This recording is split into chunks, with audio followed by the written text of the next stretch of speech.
Have you ever left a conversation with a friend feeling more drained than when you started?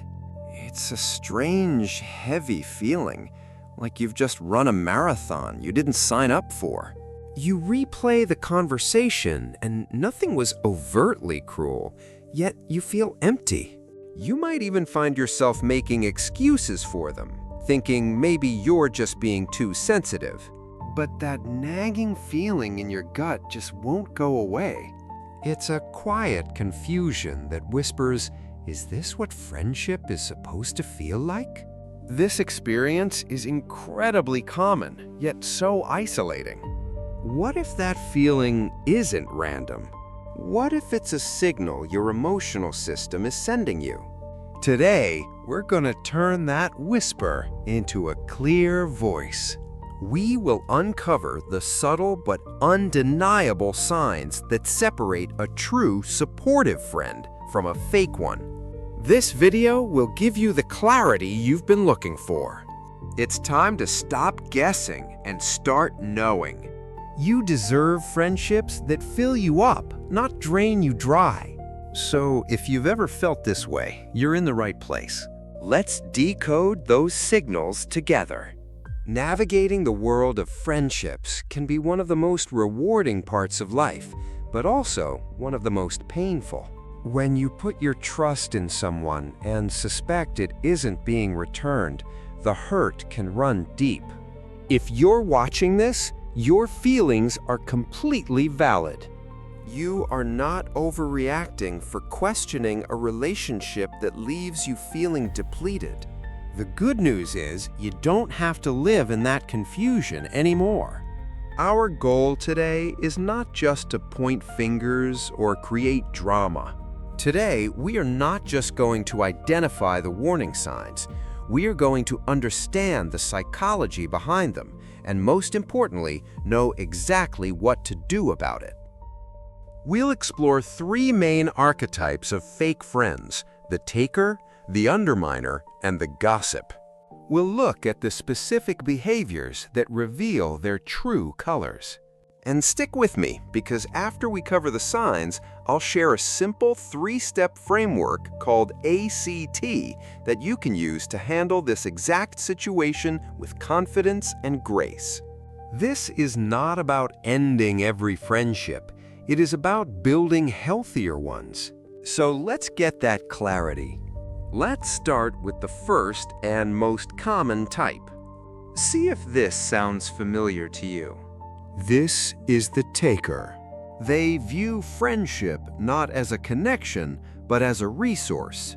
The first major sign is that they primarily contact you only when they need something.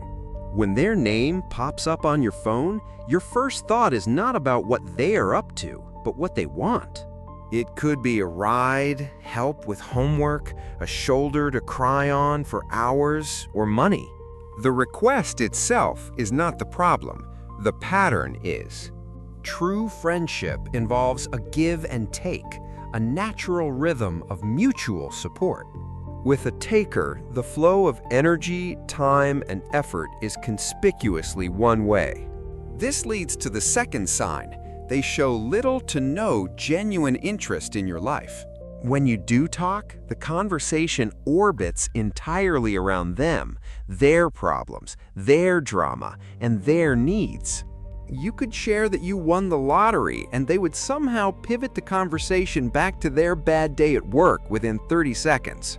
It feels less like a conversation and more like an interview where you are the unpaid therapist. They don't ask about your day, and if they do, their eyes glaze over while you answer. They are not listening to understand. They are waiting for their turn to speak.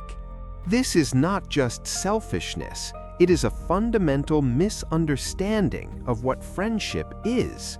For them, you are a utility. A real friendship is a two-way street. A fake friendship is a cul-de-sac where all the traffic goes to their house.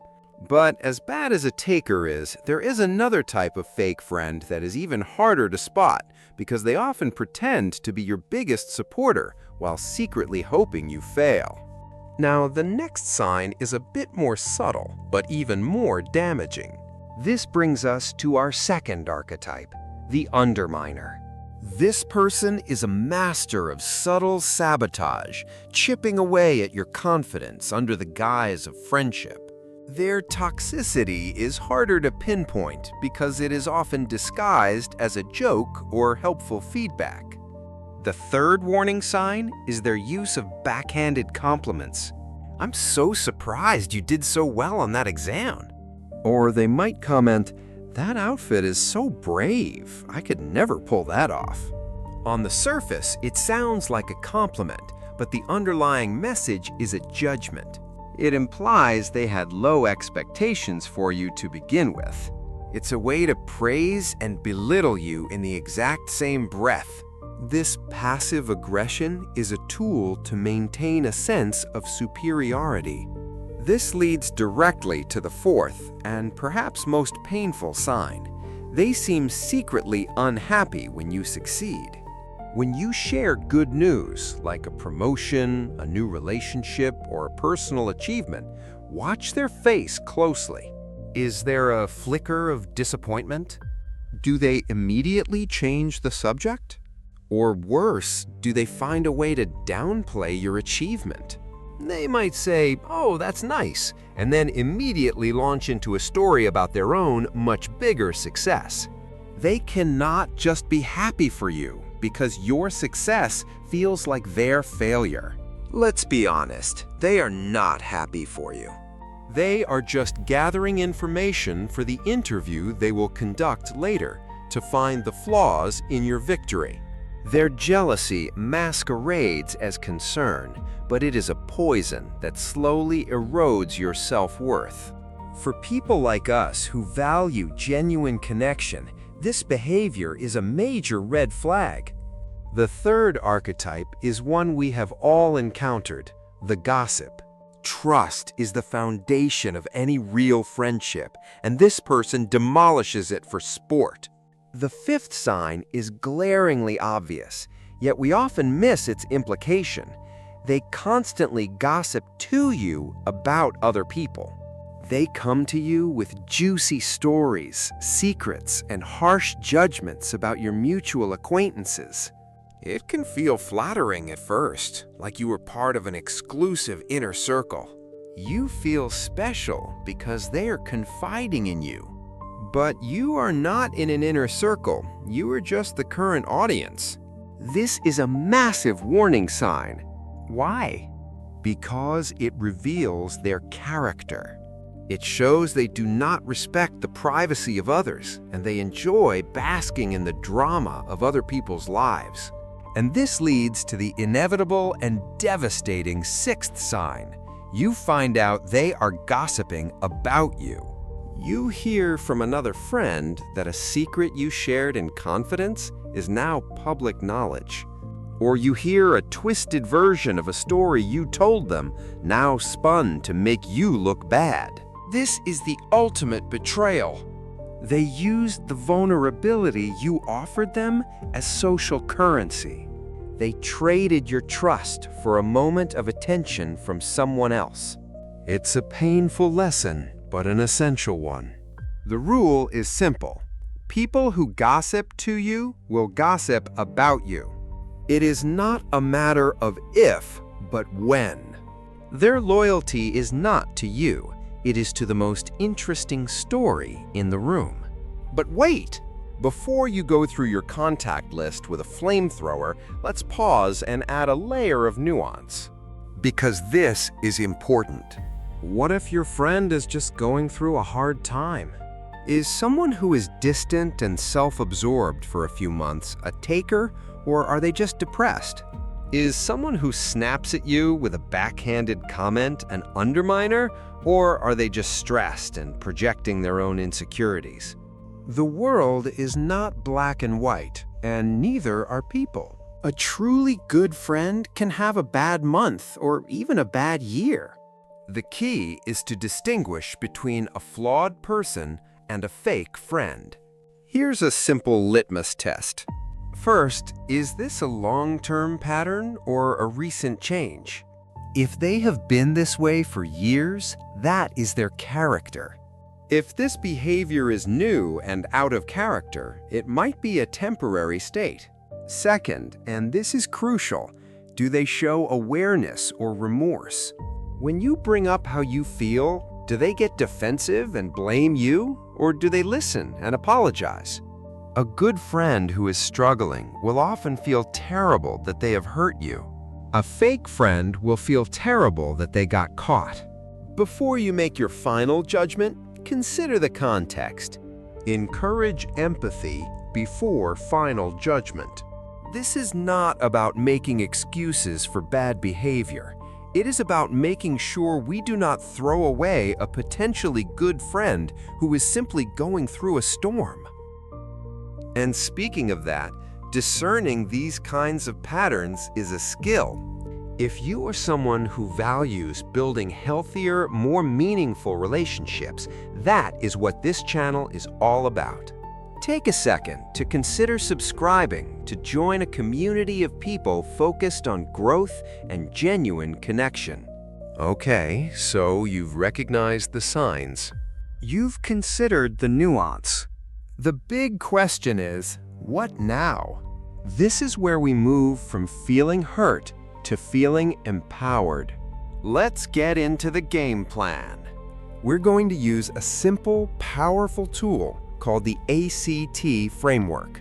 A is for acknowledge. Stop making excuses. Take out a journal or a piece of paper and write down the specific behaviors and, more importantly, how they make you feel. For example, do not write, "She's a bad person." Instead, write, "When she only calls to ask for favors, it makes me feel used and unimportant." This is not for them. It is for you. It solidifies your feelings and moves them from a vague gut feeling into concrete evidence. C is for communicate. This is the scary part for many of us, but it's essential. You need to have a conversation, but it does not have to be a confrontation. I feel Y when you do X. For example, you could say, "I feel hurt when my personal stories are shared with others," or "I feel a bit unbalanced in our friendship when we only seem to talk about what's going on in your life." This focuses on your feelings, which are undeniable, rather than attacking their character. Their reaction will tell you everything you need to know. Finally, T is for terminate or transition. Based on their reaction, you decide. If they listen, understand, and try to change, you might be able to repair the friendship. If they get defensive, deny, or blame you, you have your answer. Terminate means ending the friendship. This can be a direct conversation or a slow fade, which is a gradual distancing. Transition means demoting them from friend to acquaintance. You are polite when you see them, but you no longer invest your time, energy, or secrets. You are simply protecting your peace. It is okay to outgrow people. You have permission to edit your life and protect your energy. So you've learned the signs, you have the framework. What does this all mean for you? We have talked about the taker, who sees you as a resource. We have talked about the underminer, who views your success as a threat. And we have talked about the gossip, who uses your trust as currency. Recognizing these patterns is not about becoming cynical or distrustful of everyone. It's the complete opposite. It is about valuing yourself and your energy so much that you refuse to let it be wasted. The goal is not to create drama, but to lovingly curate a life filled with people who celebrate you, support you, and genuinely want the best for you. That drained, heavy feeling you've been experiencing? It is not a weakness. It is a compass. It is a signal from your deepest self that something is off balance. And now you have the tools to listen to it, to honor it, and to act on it. You are the architect of your social life. Stop auditioning for a role in a friendship that was never meant for you. The right people will not require an audition. Building a circle of friends that lifts you up is one of the greatest forms of self-care. If you found this video helpful, please give it a like and subscribe for more content that helps you understand yourself and others better. Thank you for investing this time in yourself today. Protect your peace.